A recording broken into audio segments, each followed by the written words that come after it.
రేవంత్ రెడ్డి గారు బండి సంజయ్కి సహకరిస్తున్నాడు.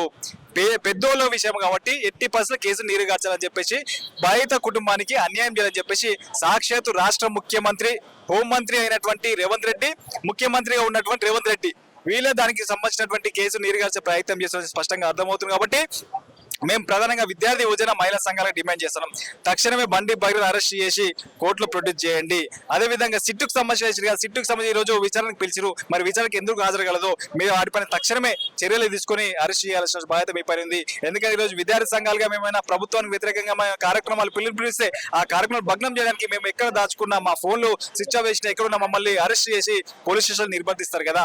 మరి మీరు ఈ రోజు కేసు నమోదై 5 రోజులు కావస్తున్నా కూడా ఎందుకు బండి బైరును పట్టుకోలేకపోతున్నారు?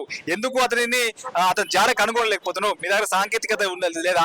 టెక్నికల్ గా ఎంతో ముందుకు ఉన్నటువంటి పోలీసు వ్యవస్థ ఉంది కదా, ఎందుకు అరెస్ట్ చేయలేకపోతున్నారు? కాబట్టి స్పష్టంగా అర్థమవుతుంది ఈ రోజు పెద్దోళ్లకు ఒక న్యాయం, పేదలకు ఒక న్యాయం చెప్పేసి స్పష్టంగా అర్థమవుతుంది. కాబట్టి ఖచ్చితంగా మేము దీన్ని వ్యతిరేకిస్తున్నాం.